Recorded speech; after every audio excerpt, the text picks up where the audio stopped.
musyawarah yang mati itu akibat satu sampean keliru berenang. Tapi kan kita nggak tahu Pak, apakah kita nanti akan keliru berenang, kan bisa jadi orangnya meskipun masih aliyah bisa jadi lebih pinter misalnya. Iya sih, nggak ada kepastiannya. Tapi ya bisa diglobalkan. Meskipun nggak ada kepastiannya. Sampean nggak bisa memastikan lebih kecil otomatis lebih tidak paham apa-apa mboten saged. Bisa jadi yang lebih muda dari sampean punya ilmu yang lebih banyak dari sampean. Satu. Yang kedua, jawaban yang kedua. Nah, nanti nggak ada jawabannya Pak. Kalau saya intercept terus, sampean berarti nggak punya jawaban. Berarti sampean harus punya jawaban maksudnya gitu. Artinya jangan hanya intercept kalau datang setelah sampean tahu ini, tolong, saya minta tolong sekali. Jangan jadi tukang ricuh ya. Loh, sampean boleh ngintersepin dalil orang tuh boleh, tapi tolong juga cari takbir. Jangan cuma ngintersep doang. Sepanjang ada orang ngomong, wah itu nggak tepat itu Pak, gini nggak tepatnya. Wah itu semua orang jadi nggak tepat semua. Lah pendapat sampean apa? Saya nggak punya pendapat.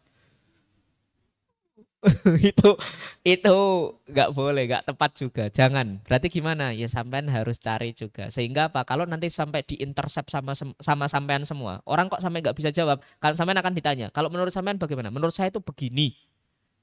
Giliran sampean. Ada yang interupsi, ada yang intercept, ada yang nolak atau tidak. Kalau ada, ya sudah. Berarti diskusi lanjut lagi. Kalau nggak ada, ya berarti memang sudah mutlak. Selesai di forum itu pendapat sampean sudah paling kuat. Itu pun masih saya koyiti loh, di forum itu. Karena bisa jadi ketika sudah jadi rumusan jawaban kayak tadi, ternyata sampai ke saya masih merasa ini kurang tepat deh, ini kurang tepat deh. Jangan begini, jangan begitu. Dan seterusnya. Bisa jadi juga nanti dapat ke orang yang lebih tinggi dari saya, misalnya saya sudah koreksi, ini sudah benar menurut saya, ternyata sampai ke masyayikh, bisa jadi beliau akan menemukan ini keliru Pak Mirza jangan bilang begini, nanti keliru, dan itu biasa saja. Artinya dinamikanya memang begitu, makin berpengalaman makin akan ada, di atas langit masih ada langit lah, itu begitu. Dua, itu untuk jawaban pertanyaan pertama. Penggunaan kaedah, saya punya cerita spesifik untuk itu. Tempatnya di sini, ini ruang jadi lokasi sejarah, tapi dulu belum secantik ini. Atasnya dulu masih genteng dan masih kayu-kayu, ada asbes, ada kipas angin, sekarang sudah AC. Tempatnya masih di sini. Saya masih ingat sekali. Duduk saya yang diduduki Azmi itu. Di sini Gus Iit mewakili Pakis. Di sana saya mewakili Matolek. Kakak kelas, Mas Iit itu kan kakak kelas saya beberapa tahun. Dia sudah mondok di Pakis jadi perwakilan Bahsu. Ketika Bahsunya di sini, saya jadi perwakilan dari Matoliul Falah di sana. Dan kebetulan saya pakai kaedah memang, pakai qawaid. Pakai qawaid dihantam sama sarang. Sarang duduk di sini, sampingnya dihantam sama sarang. Bers, nggak boleh pakai qawaid begini. Wah, jadi rame. Saya jujurnya pada saat itu memang benar-benar kena mental. Wah, nggak boleh ya pakai qawaid gitu. Karena bagi saya ngambil argumen kan kayaknya boleh dari mana aja sih. Kayak tadi tuh mafahim ya sibuan tuh sohah saja boleh jadi referensi loh. Masa saya pakai asbawan nadoer nggak boleh, ini gimana ini? Dan seterusnya. Ternyata usut punya usut dari musohe, saya masih ingat. Yiliwak pada saat itu, Yiliwak juga masih muda. Sama Yiyapung itu mengingatkan, boleh Anda pakai qawaid, tapi ada syarat. Masih ingat saya, diingatkan syaratnya. Syarat yang akan saya kejar sampai akhir nanti. Kecuali sampean hafal qawaidnya, sesarahnya, secontohnya, semustasnayatnya. Sampean boleh pakai qawaid. Artinya sampean bener-bener hafal detail qawaid yang sampean pakai. Sampean boleh pakai qawaid. Artinya bukan sekedar pakai. Sejak saat itu saya ambisius. Saya ambisius karena tadi itu adalah intercept yang dilakukan sama sarang. Langsung dipatah. Mohon maaf. nggak boleh pakai qawaid. Langsung dipotong, seret. Nggak boleh melanjutkan. Dalil kami yang sudah terbangun dari qawaid, padahal itu panjang, karena kami nggak punya pengalaman jadinya diam. Loh iya, karena nggak tahu ternyata qawaid itu tadi baru boleh tahu kan, baru boleh. Taunya setelah akhir, boleh kok pakai qawaid. Tapi sarannya, apakah jadi dalil utama boleh? Nggak boleh. Yang bisa pakai qawaid jadi dalil utama levelnya harus sudah sekelas mustasyarnya. Sampean masih sekelasnya tolib, belum bisa jadi sekelas mustasyar. Sampean harus pilih tanding dulu. Sampean harus terbukti sampean itu muktabar fi alami bahsil masail. Kalau sampean belum muktabar jangan dulu, jangan pakai itu dulu. Misalnya sampean reputasinya terkenal misalnya. Misalnya Mas Muhammad dari Ma'had Ali Maslakul Huda reputasinya terkenal suka menggunakan usul fikih dan qawaid tapi secara komprehensif. Itu nama sampean ketika sudah terngiang di telinga orang, ada Mas Muhammad, nanti Mas Muhammad datang, nanti ada Mas Muhammad. Sampean tiba-tiba datang pakai qawaid, sampean dirot langsung begini. Sebentar, Anda dengarkan dulu. Saya akan jelaskan lengkap per detail semustasnayatnya. Kalau sampai nanti saya ada yang nggak sesuai dengan kitab Asbah wa Nadhair walau harfan, tegur saya. Tapi kalau saya bisa menyampaikan semua logikanya dan mampu mengilhak dengan baik, sampean diam dulu.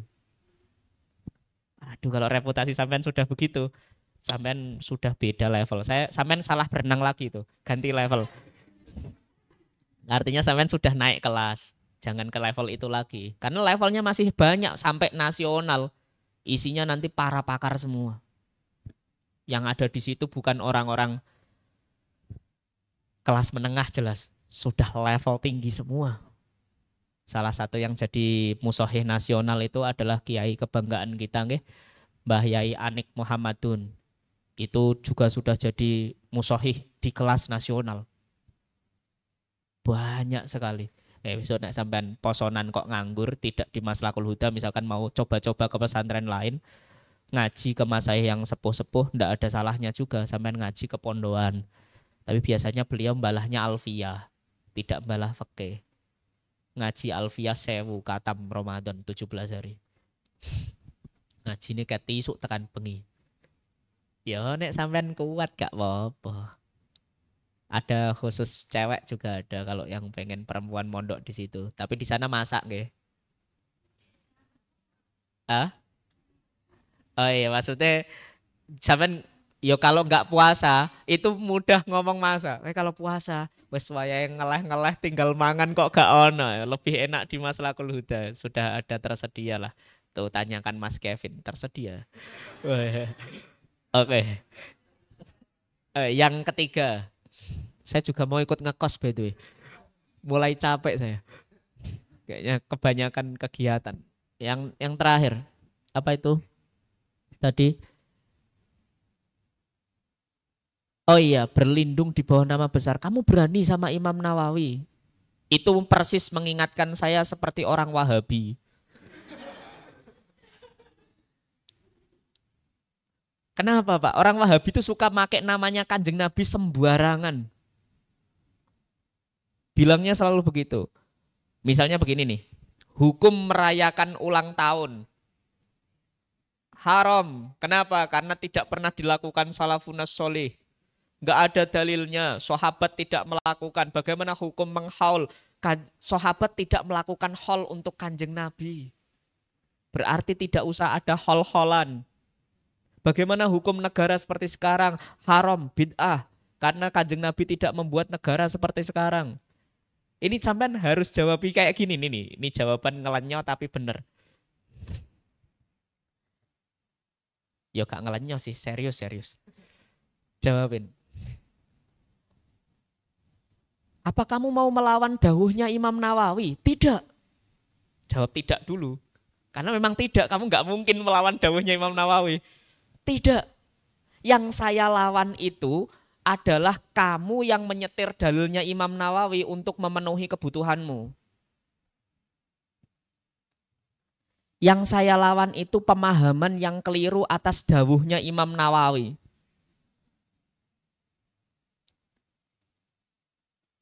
Pertanyaannya misalnya sampai ditanya, kullu bid'atin dolalah wa kullu dolalatin finnar, itu saya iman 100% emang begitu. Karena itu dalil dan itu hadis. Kullu muhdatsatin bid'ah wa kullu bid'atin dolalah wa kullu dolalatin finnar, itu saya iman 100 juta% iman. Tapi pertanyaannya, apakah maknanya seperti yang disampaikan ulama Wahabi? Mboten, jelas ingkar 100 juta%. Pemaknaannya ada di ulama-ulama yang mengatakan bahwa lafadz kulun tidak berarti semuanya. Kulun bimakna ba'd dan seterusnya. Relax jadinya kayak apa gimana kalau ada orang yang begitu itu untuk menghancurkan mental. Sampean mau melawan dawuhnya Imam Nawawi langsung ambil mic. Oh jelas tidak dulu pokoknya tidak. Yang saya lawan adalah pemahaman sempit dari dawuhnya Imam Nawawi. Itu suasana pasti panas. Orang-orang pasti uget-uget semua itu. Panas sih ki, jotos gitu. Apalagi kalau sampean agak jadi gini provokatif. Tapi jangan mencela. Jadi agak provokatif dikit emang. Kalau enggak nanti lawan sampean itu bener-bener gak ada kemampuan untuk itu. Meskipun tadi idza nafarotin nufus amiyatil qulub. Kalau hatinya sudah lari, mata hatinya pasti buta. Artinya kalau dia sudah enggak srek, orang tuh enggak mau dengerin kebenaran. Sampean mau mendengarkan orang lain itu kalau hatinya masih suka. Kalau dari musuh, waduh. Bener aja sampean lawan loh. Ya kasusnya tukarannya orang NU Muhammadiyah masa lalu gitu. NU Muhammadiyah masa lalu tuh gelut urusan apa? Rokaat witir, rokaat traweh ngopo coba. Kalau sampean pikir sekarang itu pasti sampean akan ketawa. Tapi di masa lalu itu gelutnya ekstrim loh. Oh Muhammadiyah, oh NU, kayak bener-bener gimana ya? Sektarian, kelompoknya tuh jadi kayak wah kamu kalau sudah sekte itu, sekte NU dan sekte Muhammadiyah berantem. Sunni Syiah itu juga begitu. Kalau dipikir-pikir sebenarnya kita nggak gitu banget ya gitu dan seterusnya. Itu terima kasih dari Mbak Sania. Jadi nomor 1 kalau sampean sudah memberikan intercept tapi sudah tidak terlawan itu nomor 1 sampean berarti berada di gelanggang yang salah. Nomor 2 tapi sampean juga masih boleh berenang di situ tapi juga menyediakan jawaban. Nomor 2 kalau pakai qawaid harus sempurna. Itu arahan dari Musohih di masa saya masih jadi pegiat basu. Terus nomor 3 berlindung di balik nama besar ulama itu kalau kita dibegitukan tanggapan kita adalah kita memang tidak sedang ingin merot ulamanya, tapi kita sedang merot penggiringan opini lah. Penggiringan opini atas nama ulama tersebut. Karena bagaimanapun bahsu itu cara menyetir dalil, bahsu itu cara menyetir argumen, bahsu itu cara menyetir pola berpikir, bahsu itu cara menyetir itu. Dalilnya tuh kebanyakan umum semua. Rata-rata ndak sorry untuk masalah yang kontemporer rata-rata ndak sorry. Dalil rokok haram apa? Walatul kubi aidikum ila tahluka.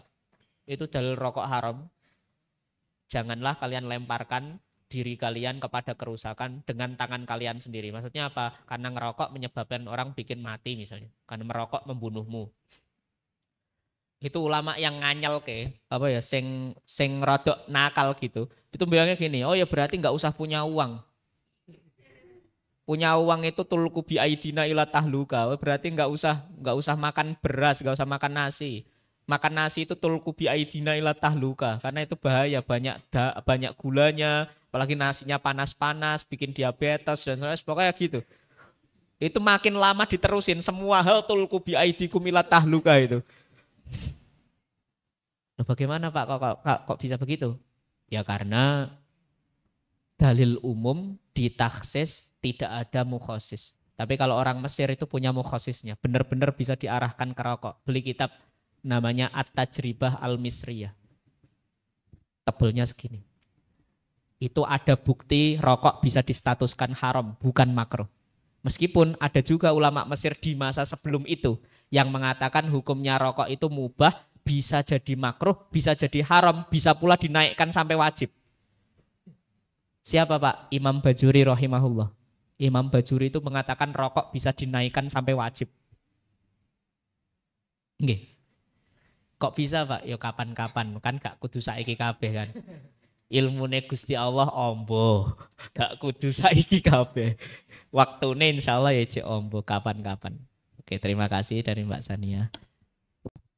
Oke, terima kasih karena barusan sudah disimpulkan oleh beliau, kiranya tidak perlu saya simpulkan lagi. Untuk satu soal lagi, boleh? Oke, satu soal terakhir, Mas Kevin kayaknya tadi. Mas Ma'ruf dulu, oke. Berarti dua, oke. Mas Kevin dulu nggak apa, Mas Kevin?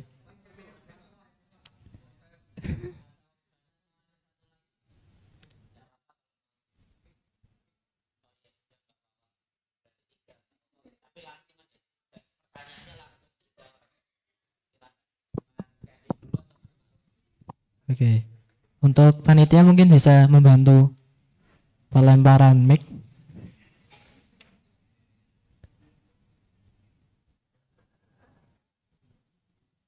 Ayo, untuk efisien waktu, mic-nya.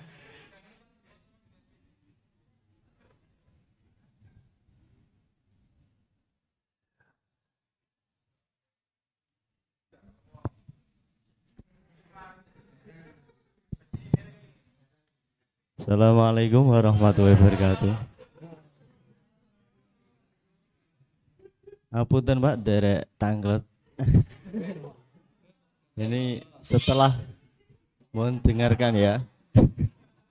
Mohon dengarkan rekan-rekan yang budiman. Setelah kita mendengarkan beberapa pertanyaan dan jawaban yang sangat berbobot, alangkah baiknya seharusnya pertanyaan yang saya tanyakan ini menjadi pertanyaan yang akhir Pak. Tapi ya yo langsung langsung saja ya Pak ya.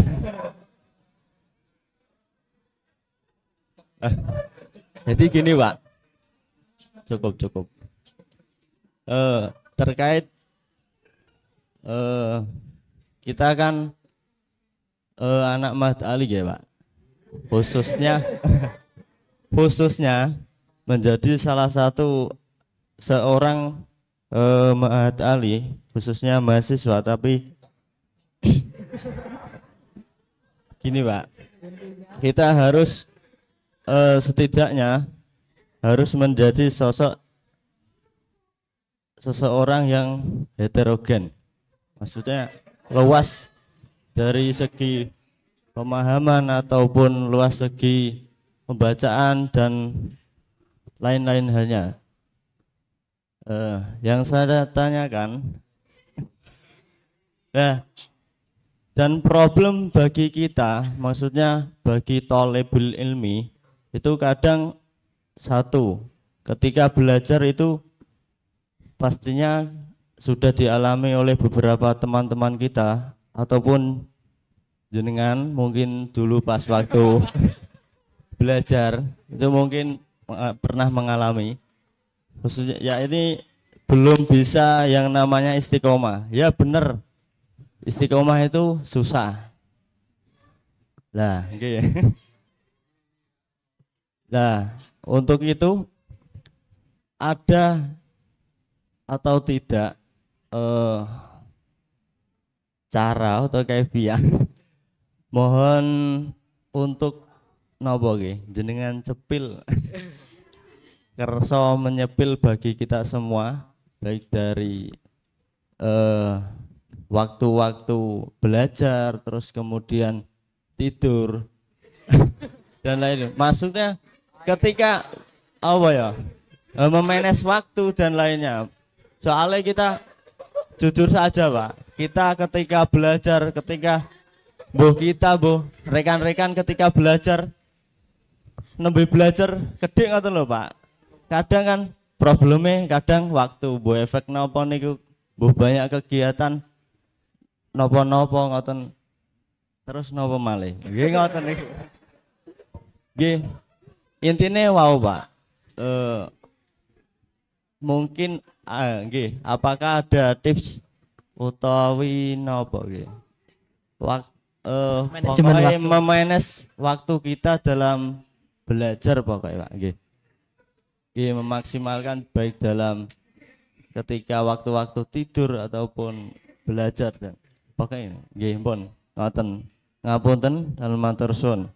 Assalamualaikum. Waalaikumsalam warahmatullahi wabarakatuh. Tepuk tangan. Terima kasih. Langsung sambung ke Mas Ma'ruf. Mikrofonnya disalurkan ke Mas Ma'ruf.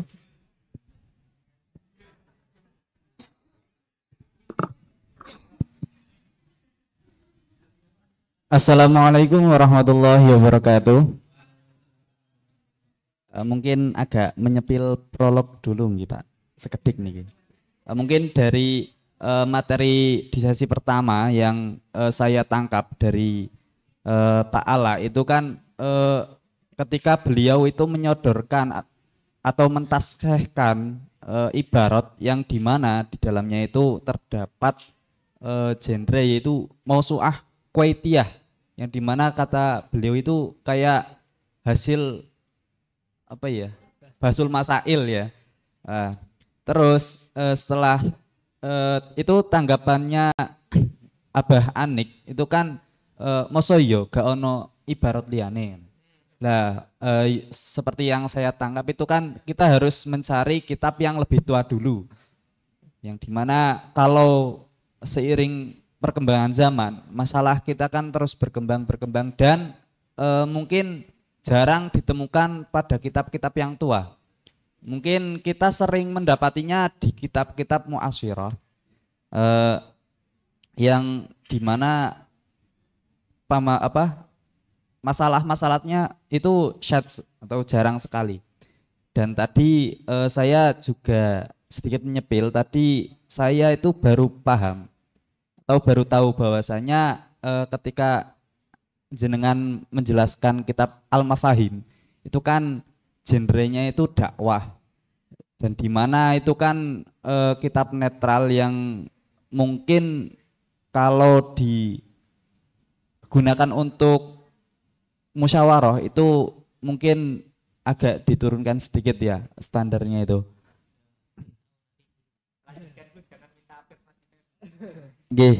Terus yang saya tanyakan bagaimana caranya mengidentifikasi kitab fikih yang dimana di dalamnya ada genre dakwahnya. Kalau yang tadi kan kitab Al-Mafahim itu secara empiris bahwa jelas itu kitab dakwah, atau itu apakah ada corak atau sesuatu yang menandakan bahwa kitab fikih itu ada corak dakwahnya, Pak? Mungkin ngoten. Minta maaf kalau agak sedikit kesalahan kata. Oke, sekian, terima kasih. Assalamualaikum warahmatullahi wabarakatuh. Waalaikumsalam warahmatullahi wabarakatuh. Langsung ke tadi kesempatannya terakhir, Mbak Wawa bisa tadi. Oh iya, Mbak itulah tadi ya. Ya.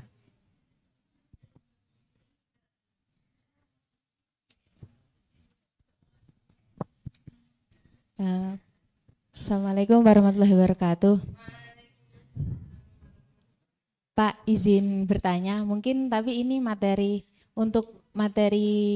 sesi pertama, tapi kalau tanyakan malam ini itu cara menemukan kata kunci memahami, kan ada soal ya Pak, cara menemukan kata kunci, oh seharus jawabannya yang ini, yang dicari itu bagaimana Pak? Nggih. Ngoten. Terima kasih. Oke, terima kasih. Ini terkumpul 3 pertanyaan tadi. Anjir. Oke, pertanyaan yang berikutnya dari Mas Kevin itu bagaimana tips untuk manage waktu untuk tadi biar belajarnya bisa istiqomah, persiapan untuk bahasa masanya itu lebih matang, karena mungkin untuk Mas Kevin yang jadwalnya padat itu kalau mau nyiapin jawaban musyawarah itu pasti terlewat terus Pak, dengan jadwal yang lain. Seperti itu.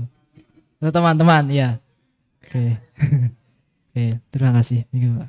Terima kasih Mas Kevin. Nomor 1, manage waktu nggih. Kalau urusan manage waktu, bentar saya mau cerita.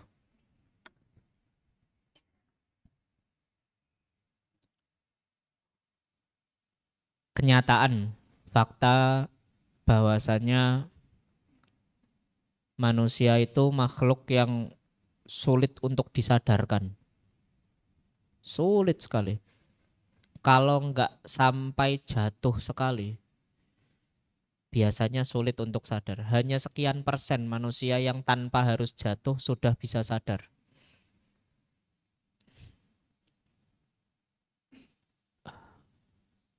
Pada hari itu, ini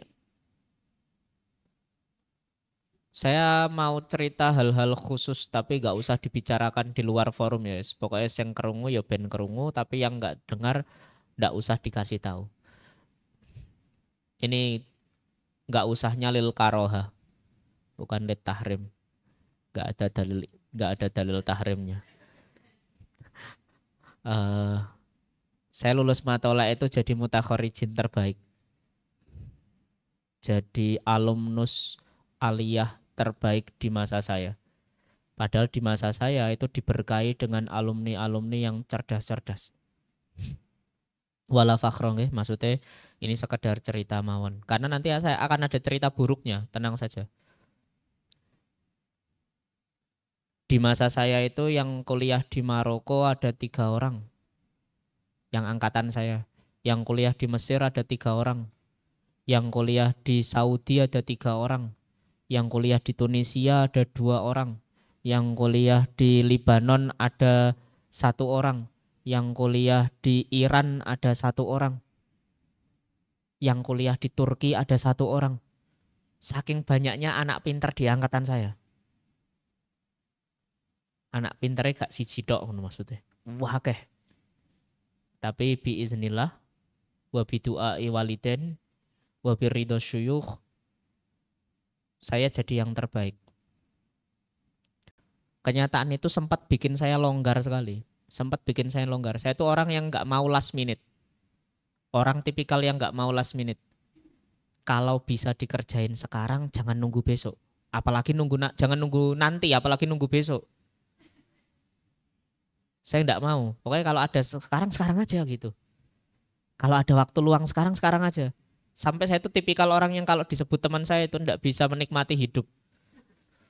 Semua waktunya itu pakai semua. Enggak ada waktu luang gitu. Nganggur ngono, ongkang.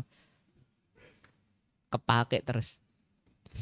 Terus sampai pada satu titik ternyata ketika saya sudah mendapatkan predikat jadi yang terbaik, saya rodok slow. Ini mungkin yang nggak pernah diketahui banyak orang. Saya tuh ujian Al-Azhar itu nggak belajar. Ujian ketika mau seleksi ke Mesir itu loh. Ya sudah pokoknya percaya saja. Ini yang saya dapat dari Matola, sudah membekas di hati, sudah membekas di pikiran, sudahlah maju itu. Lolos juga. Ini berbanding terbalik sama teman-teman yang cerita sudah kayak teman kita bersama. Mas Zayid misalnya, Mas Zayid itu cerita sudah daftar 4 kali. Baru keterima hari ini, baru keterima tahun ini dan berangkat ke Mesir. Itu aja, itu soalnya sudah jauh lebih mudah. Kok bisa Pak? Setidaknya dari sudut pandang nilai. Di masa saya yang boleh sekolah ke Mesir itu nilai minimal ujiannya 7. Beberapa tahun setelah saya turun jadi 6. Beberapa tahun lagi turun jadi 5,5. Betul, sampai 5,5 bisa naik ke Mesir. Nilai ujian seleksi, bukan nilai rapat. Nilai ujian seleksi. Di masa saya 7. Yang tersaring dari seluruh Indonesia, dari ribuan orang yang daftar itu cuma ada 500 orang. Yang nilainya 7 ke atas. Makin valid. Di Mesir itu orangnya jadi orang semua. 500 orang yang sekarang sudah rata-rata sudah pada pulang dan sedang merintis jadi kiai-kiaian ini. Jadi dosen, jadi apa, sedang merintis benar-benar dari awal. Apalagi Pak, setelah di Mesir, sebelum itu setelah jadi yang terbaik saya pertama kali datang ke Mesir itu slow sekali. Wah, nyatanya masih bisa lolos dengan otak pas-pasan begini. Oke saja. Ternyata ketika sampai di bandara Mesir ada tulisan besar sekali. Tulisan yang awalnya saya ngelihat itu nggak ada perasaan istimewa. Tulisannya begini, misluka kasirun.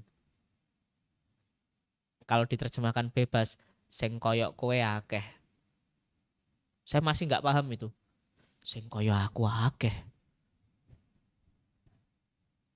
Maksudnya gimana ini? Maksudnya kayak saya, itu kan wajhu syabahnya dibuang. Kayak saya dalam hal apa? Dalam hal belajar ke Mesir. Kayak saya dalam hal apa? Kayak saya dalam hal apa? Nggak tahu. Akhirnya ketika sampai ke Mesir, ternyata itu saya jadi sadar. Dalam banyak hal, terutama dalam hal kecerdasan. Yang kayak saya banyak, yang di atas saya banyak juga ternyata. Banyak orang-orang pintar dari Suriah, banyak orang-orang pintar yang luar biasa. Sekali lihat hafal. Saya masih punya teman yang kayak gitu. Sekali ngelihat kitab itu dia ngelihatnya gini doang. Oh. Cuman bilang oh. Lalu dia bisa nulis sama persis kayak itu. Bahasanya beda tipis doang mungkin. Fiil-fiilnya diganti sesuai dengan bahasanya dia, susunan isimnya disesuaikan sama gaya bahasanya dia, tapi madmunnya sama. Kok bisa ya orang kayak gitu? Akhirnya saya terpelanting terus lagi. Senior saya di Mesir itu kebetulan galak-galak semua. Galak itu maksudnya begini. Kalau ngasih nasihat itu kalau enggak kasar tuh kurang puas gitu. Masa pernah bilang begini. Saya nulis makalah. Referensinya 20. Enggak banyak amat sih. Cuman saya anggap sudah banyak. 20 referensi. Kitab Turas semua. Saya tulis makalah sebanyak 16 halaman. Ya mungkin enggak terlalu banyak juga. Saya tulis pakai bahasa ilmiah serius. Saya usahakan sekuat tenaga. Terus kemudian saya tulis di akhir sebagaimana khas santri yang tawadu. Di akhir tulisan, paling akhir saya tulis begini, semoga bermanfaat. Saya pikir nggak ada yang salah dong. Wah, apa yang terjadi ketika dibaca sama senior saya? Makalahnya dibanting. Des. Kamu tulisin semoga bermanfaat. Bermanfaat apa? Jadi tempat gorengan. Kalau kamu pikir idemu sangat bermanfaat, kamu nggak perlu ragu kalau nulis sesuatu. Nggak usah sampai merendahkan tulisanmu dengan tulisan semoga bermanfaat. Mental saya nggak baik-baik saja tentu saja. Tapi karena yang ngomong senior dan sangat berpengaruh, bilangnya kamu tulis gini. Kalau kamu memang pede sama idemu, tulis. Nggak usah cengeng, semoga bermanfaat. Tapi kalau kamu memang nggak pede, jangan ditulis. Kasihan pohon, ditebang cuma buat nulisin tulisan jelek kayak gini. Sedih sekali. Dihantam sama realitas banyak yang lebih pintar, dapat pendidikan tegas dari senior. Apa yang terjadi? Yang terjadi adalah ternyata semua itu untuk mengarahkan pada satu hal. Apa solusinya? Solusinya adalah satu, cinta. Sampean kalau nggak suka sama yang sampean baca, nggak akan bisa bertahan lama. Orang bisa bertahan lama apapun.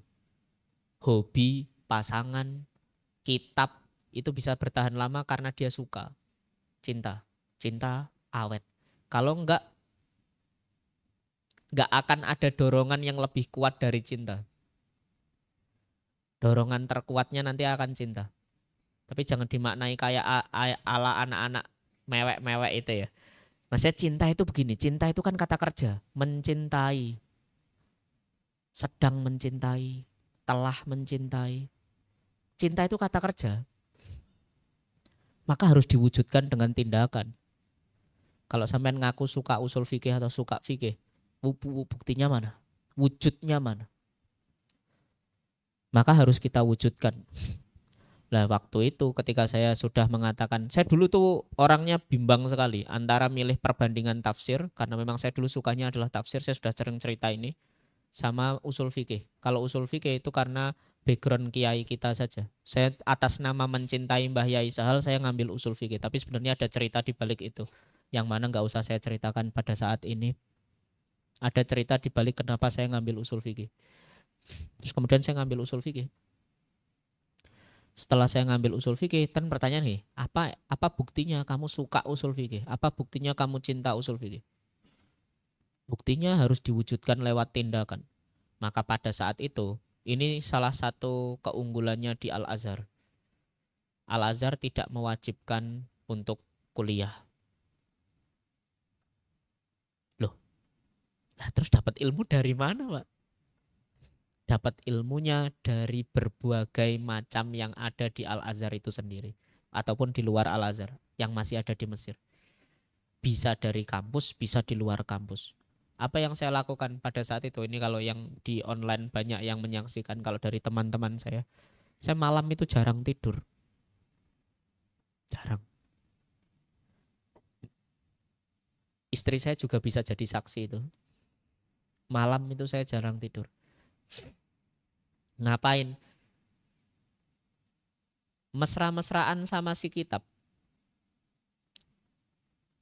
Tahun awal, baru semester 3 itu saya sudah berani baca Mustasfa.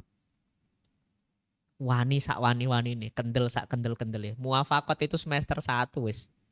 Salah satu kitab paling lama yang saya miliki.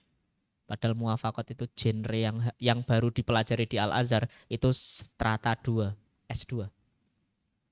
Tapi saya baca itu sejak semester 1. Kenapa? Bukan karena keta-kete, tapi atas nama cinta. Nek wani tuku, wani ngoleksi kitabe, wani moco. Wah, hantam. Dulu paling yang melegakan ya Qolyubi Umairah. Qolyubi Umairah niku kula setengah hafal asline. Mergo di sini tidak ada yang apa bahasanya? Mengembangkan saja. Betul itu. Qolyubi Umairah 5 jilid. Hantam-hantaman terus sampai seneng tak gue tebak-tebakan ngono. Biyen. Kalau di sini kan memang fikihnya yang paling dasar dulu, yang kecil-kecil dulu. Karena nanti di situ akan semua hal jadi terlihat fleksibel. Lah rumusnya apa? Rumusnya adalah suka. Terus yang nomor 2, ini yang gak dimiliki. Suka mungkin sampean sudah punya. Yang nomor 2, tak jamin gak ada yang punya.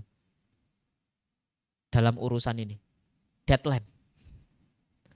Sampean itu kalau nulis ada deadline, ada tugas ada deadline, hidup ada deadline, baca itu ndak punya deadline sampean. Wes sak mlakune. Misal ditanya lulus dari pesantren khatam kitab berapa itu ndak berani. Anak Azhar itu saya tanya itu berani. Saya berani jamin semua anak yang kuliah di Al-Azhar minimal selama 4 tahun itu khatam 100 buku lebih. Wani jamin Pak, wani jamin. Karena setiap tahun ada muqarrar wajib yang harus dibaca sebanyak 20 kitab. 20, 20, 20, 20, 80. Di luar itu 20 entuk lah. 5 tahun kuliah di sana 100 buku boleh lah. Bapak berapa Pak? Wala soal. Gak usah soal. Okay.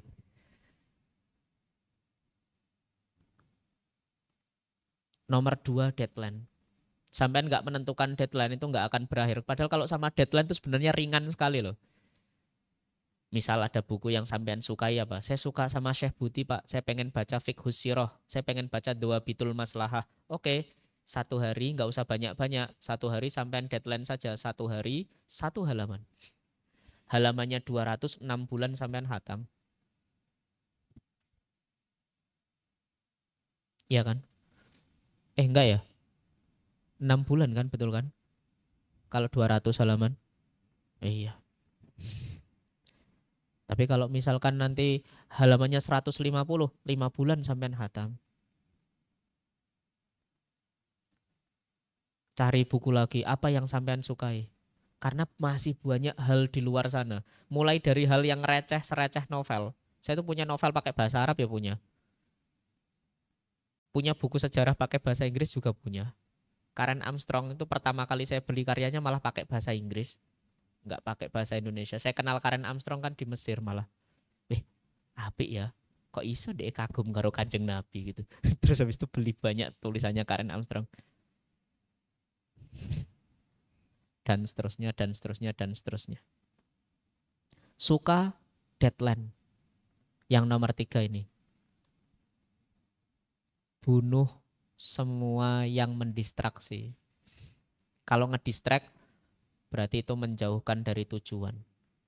Contoh, kamu kalau sedang fokus membaca, itu HP-mu dimatikan. Kalau perlu pasang status, off, lagi arep moco. Ngono. Jadi biar orang tuh ndak usah ngecat tuh. Ngecat ya urusan ket iso ditunda loh. Maksudnya urusannya tuh nggak harus diselesaikan malam itu juga loh padahal loh. Tapi kok ngechat woy. Tuh saya bersyukur punya ibu negara yang tidak yang paham saya itu suka, saya harus punya waktu luang untuk baca. Saya bersyukur juga atas perbedaan waktu Indonesia dan Mesir. Coba kalau waktunya sama, pusing saya pasti. Karena sama-sama harus membuktikan di waktu yang sama kan. Kalau di sini kan jadi beda. Tuh, waktunya jadi beda, belajar. Jadi kepala negara. Terus yang sering lagi nih, kesibukan. Sampai ngomong kesibukan itu ndak ada habisnya. Sampai meninggal kurang 2 menit. Jadi pokoknya kalau sampai alasan kesibukan itu nggak pantas pokoknya. Saya dulu pernah dimarahin sama orang yang sama yang mengatakan makalah saya mau jadi gorengan pokoknya. Mau jadi alas gorengan. Dia bilang begini, emang yang punya kesibukan kamu doang. Kalau kamu baru punya kesibukan segini terus sudah mengatakan kamu nggak punya waktu buat baca. Apa yang akan kamu katakan ketika kamu sudah selevel Mbah Yai Sahal? Yang disebut memang Mbah Yai. Karena memang sosok yang sangat berpengaruh di orang-orang Matolek memang Mbah Yai.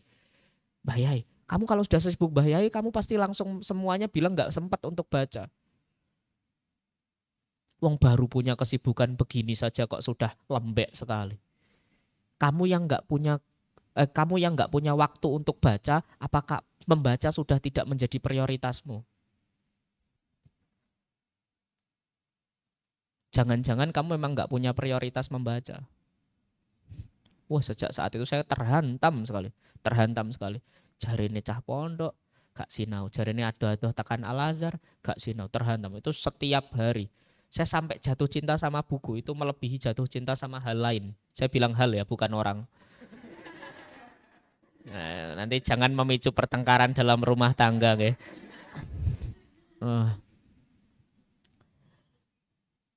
Bener-bener melebihi apapun. Saya tuh rela nggak ganti HP bertahun-tahun demi buku. Semuanya uangnya habis kemana? Sampai habis ke buku. Saya rela saya nggak punya teman banyak. Demi apa? Demi punya banyak teman dari buku. Teman saya di Mesir itu bisa dihitung jari. Padahal orang di Mesir itu ribuan, orang Indonesia yang ada di Mesir. Orang ngelihat saya mungkin introvert. Mungkin. Tapi saya tuh punya diberkahi dengan kemampuan verbal yang lumayan. Saya bisa ngomong di depan publik, saya bisa ngomong sama orang yang saya inginkan untuk saya ajak bicara. Tapi kalau saya nggak mau, ya memang nggak mau saja. Artinya saya lebih pengen untuk diam dulu. Nah dari situ terus kemudian banyak sekali distract yang saya hapus. Nggak boleh banyak organisasi. Organisasi boleh yang berkhidmah. Yang tidak berkhidmah cuman main-main doang, dikat. Benar itu semuanya banyak yang saya cut. Loh saya di Mesir itu mulai dari yang biasa sampai yang aneh punya. Yang biasa contoh mengkaji secara ilmiah itu biasa di Mesir. Yang aneh contoh saya punya komunitas kritik film Timur Tengah. Tugasnya ngapain? Nonton bioskop terus habis itu kita bahas dari sisi pembuatan film dan seterusnya. Saya punya komunitas seaneh itu. Mesti tekan Mesir loh. Ngopo tugasnya delok bioskop. Saya tuh pernah ke bioskop mana-mana. Mungkin orang-orang yang kuliah di Mesir tuh nggak punya pengalaman itu sebanyak saya dan teman-teman yang ada di komunitas itu. Pendak sasi bioskop, boy. Ngapain membahas teknik film? Ini kenapa ya film Indonesia nggak gini? Cuman gitu doang. Habis dari bioskop ke kafe mendiskusikan hal itu. Habis didiskusikan ditulis. Habis ditulis dibukukan. Gitu-gitu aja. Cerpen juga punya. Saya tuh cerpen terbit 2 kali di Mesir. Karya ilmiah 1 kali. Karya ilmiah 2 kali. Dalil ke NU-an 1 kali. Total 5 tahun di Mesir, 5 kali buku terbit. Semua aktivitas jalan, baca jalan. Waktu saya turah Pak, boten. Tadi kunci di pertanyaannya Mas Kevin. Manajemen waktu. Kalau sampean suka, sampean harus bisa membuktikan. Kalau nggak bisa membuktikan berarti sampean nggak suka. Simple. Ngaku seneng karo sampean kok gak perhatian, kuwi jenenge tah gak seneng. Jangan-jangan cuman sampean ditulisi pengisi waktu luang kontake. Atau lebih parah nggih badut. Iya. Tiwas mbok pamerke malah jebule awakmu dikontaki badut. Sedih loh. Sedih Mas. Karwan karo buku. Buku itu khairu jalisin. Dia nggak bakal berkhianat sama sampean. Nek wis sama sampean. Dan kamakanatil musahabah, sebagaimana kedekatan kalau sampean dekati terus, idza kum tatashabuhu fahuwa yadulluka ala asrori. Kalau kamu dekati terus, buku itu nanti akan nunjukin rahasianya. Kayak teman lah. Kalau kamu dekat sama teman, itu lama-lama kamu tahu mulai dari baiknya sampai aibnya. Tapi kalau baru teman biasa, kamu taunya baiknya doang atau jeleknya doang. Tapi kalau kamu tahu dari baiknya sampai aibnya, itu berarti kamu teman dekat itu. Kalau nggak deket-deket amat, nggak tahu. Itu Mas Kevin. Jadi kuncinya adalah coba lihat. Coba tanyakan ke jiwa nggih, tanyakan ke jiwa sampean. Sampean ki seneng karo belajar apa enggak? Atau kalau memang ternyata sampean tanyakan kok, oh iya, saya memang kepengen jadi ulama. Saya memang kepengen jadi orang yang belajar secara serius. 1, setelah itu prioritaskan waktu. Prioritaskan waktu ini nggak boleh dibantah sama hal lain kecuali yang bisa standarnya sangat tinggi. Contoh, kalau tuh cuma menempatkan 3 orang. 1, orang tua. 2, guru. 3, ibu negara. Saudara saja tidak loh itu. Nggih. Ketika sedang belajar, itu HP saya pasti cuma bisa menerima 3 panggilan itu. Selain itu nggak bisa. Ngechat sampean chat sampai 1.000.000. Sepenting apapun tulisannya, sampai orang tuh kadang pakai di caps lock tulisi urgent.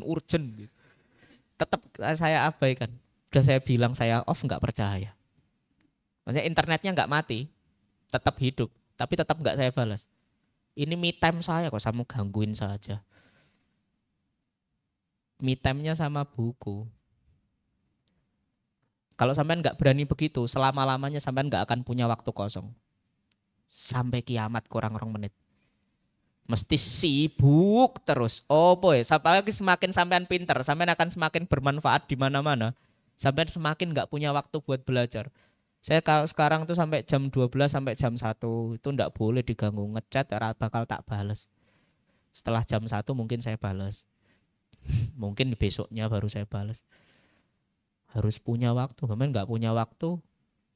Wah. Capek sekali ya hidup sampean kayak sedina utuh. Begitu Mas Kevin. Kalau doa ini diajarkan sama Pak Subhan Salim. Sampean sudah hafal paling. Allahumma rzuqnal ikhlas wal istiqomah wa hubballah wa hubba man ahabbah. Oh, itu dulu diijazahkan untuk banyak santri matolek. Kuncinya ada di 4 itu. Ikhlas, istiqomah, mencintai Allah dan mencintai orang yang mencintai Allah. Itu rezeki. Sampean bisa istiqomah itu rezeki Mas. Nggak banyak orang yang bisa istiqomah. bisa ikhlas itu juga rezeki.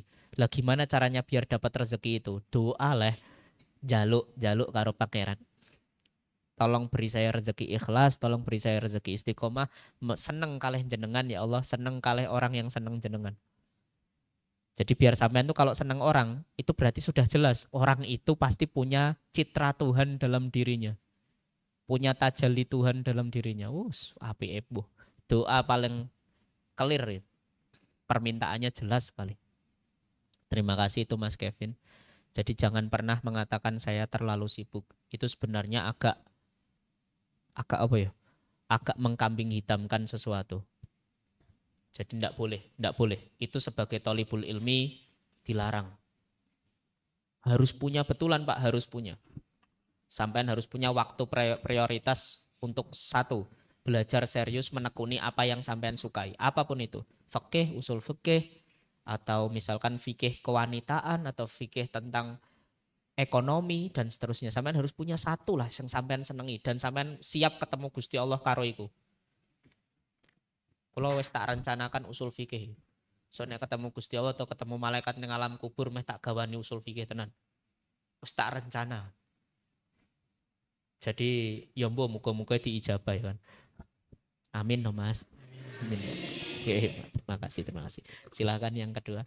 Oke, pertanyaan kedua tadi kan ada kayak yang sesi pertama ada terkadang di pondok-pondok salaf itu kitab-kitab muasirah itu ditolak. Lah tadi di sesi kedua dijelaskan bahwasanya dalam bahasa masail kita harus mengidentifikasi genre kitab agar sesuai fikih madhab. Nah kemudian bagaimana cara kita melakukan identifikasi genre kitab tersebut agar tidak salah? Oke, cara paling mudah adalah membaca nama judul nggih. Kalau ada fikih pasti fikih, kalau ada syafi'iyah pasti syafi'iyah, itu jelas. Kedua, identifikasi musannef. Sampean ketik dulu nama musannefnya di kitab. Di Google. Cara paling mudah itu. Sampean beli kitab kok sampean nggak tahu musannefnya siapa, atau muhakiknya siapa, atau syarihnya siapa. Sampean ketik di Google. Siapa ini gitu.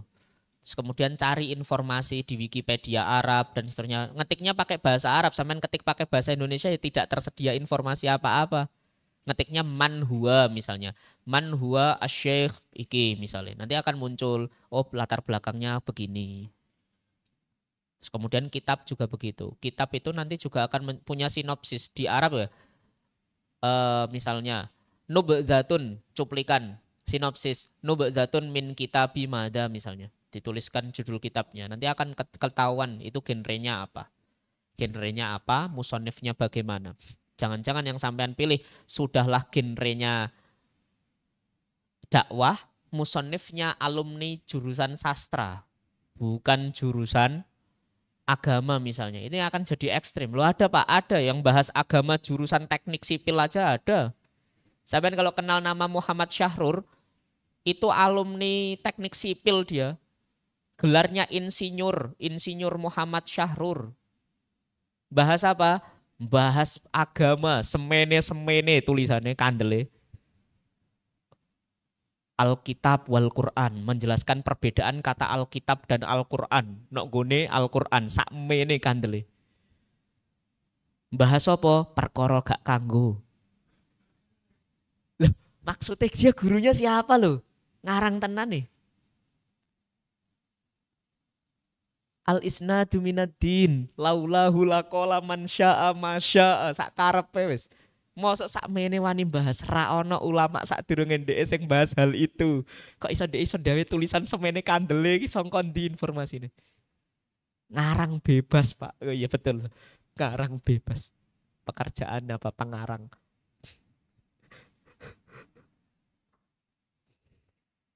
Masih banyak yang lain. Ada yang alumninya nggak jelas, sekolahnya nggak jelas, gurunya nggak jelas. Nah bagaimana biar tahu begitu. Terus kemudian kalau tadi kayak sama kan seperti yang madmun yang disampaikan Gus Iid sama yang tadi disampaikan sama Mbah Yai Anik, bahwasanya Mausu'ah Kuwaitiyah itu memang genrenya kumpulan hasil musyawarah atau kumpulan hasil bahsu dari tim yang luar biasa. Aja dikira itu hasil bahsune wong-wong sing jek sekolah mboten. Sama kayak hasil bahsu level nasional, yaitu hasilnya Mausu'ah Kuwaitiyah. Ulama se-Kuwait. Setiap tahun pasti nambah terus. Saya berhenti ngoleksi setelah sampai 56 jilid, saya terus pulang ke Indonesia, 56 jilid saya bawa sampai setiap tahun terbit satu, terbit segini-segini. Isinya wakeh hasil fatwa kontemporer. Itu kenapa kok nggak boleh? Sebenarnya Mbah Yai Anik itu ingin mengajarkan kepada kita kembali ke asal. Nanti di Mausu'ah Kuwaitiyah itu nanti akan menyebut misalnya gini, Qolan Nawawiyu fi, lah yang diinginkan Mbah Anik santri itu kembali ke situ.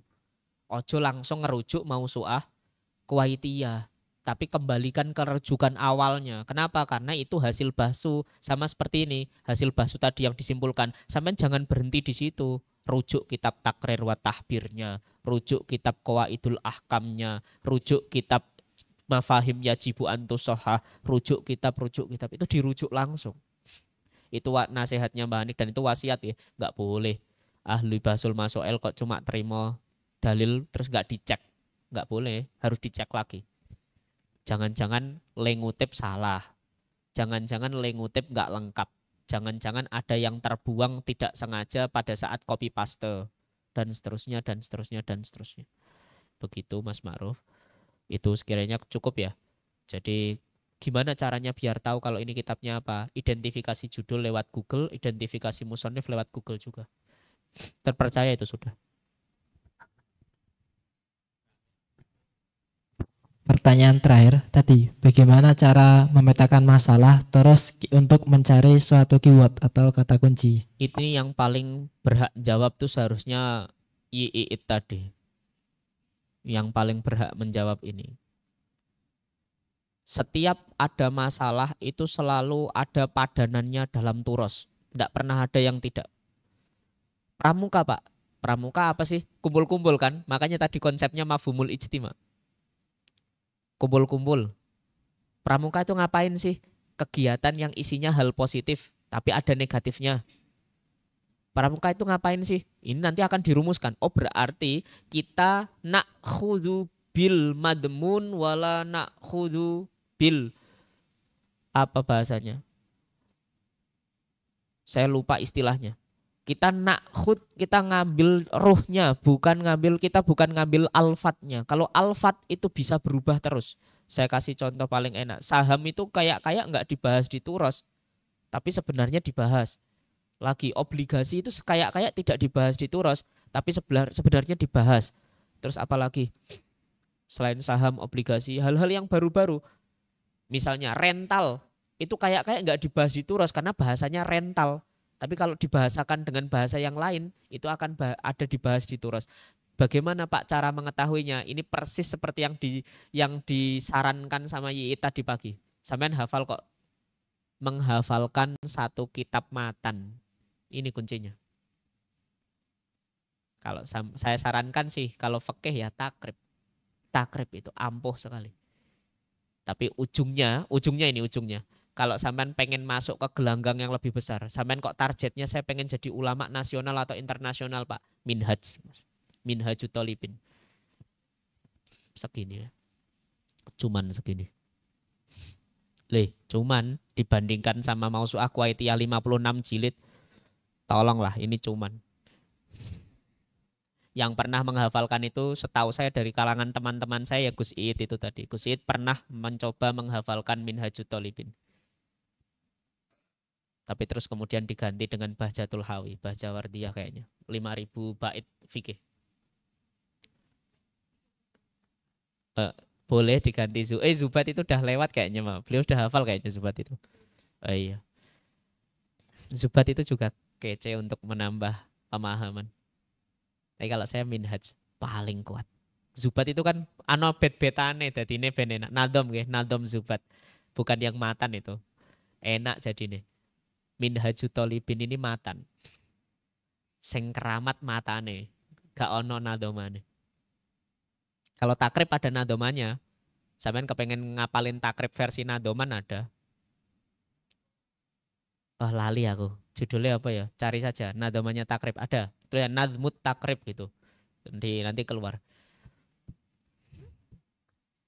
karangannya Syekh Sarafuddin Yahya Al-Amriti juga. Yang ngarang Nadoman Warokot itu sama dengan yang ngarang Nadoman Takrib. Beliau juga punya Nadoman Tahrir juga. Nadoman semua kalau beliau mah spesialisnya. Ahlul lughah. Terima kasih gitu ya Mbak Sudah. Keywordnya adalah dengan cara hafal. Karena sangat sulit orang itu bisa menemukan padanan kalau nggak punya konsep dasar. Sampai mau menyamakan dengan apa? Wong konsep dasarnya saja belum punya. Tapi kalau sudah punya nanti insya Allah bisa. Ini kayaknya sudah sangat malam. Nggak tahu ini alam raya diam semua apa bagaimana. Tapi kayaknya tenang sekali. Ini kayaknya sudah malam banget. Terima kasih untuk semua pertanyaan-pertanyaan bagusnya. Tapi kayaknya kalau tidak di momen-momen tertentu tidak ada hadiah untuk penanya terbaik. Ada nggak? Ada nggak? Nggak ada kan? Oh iya, kalau ada penanya terbaik, kalau misalkan ada pertanyaan terbaik dari satu aja ya, putra putri saya pilih satu. Misalkan pertanyaan paling bagus pada malam hari ini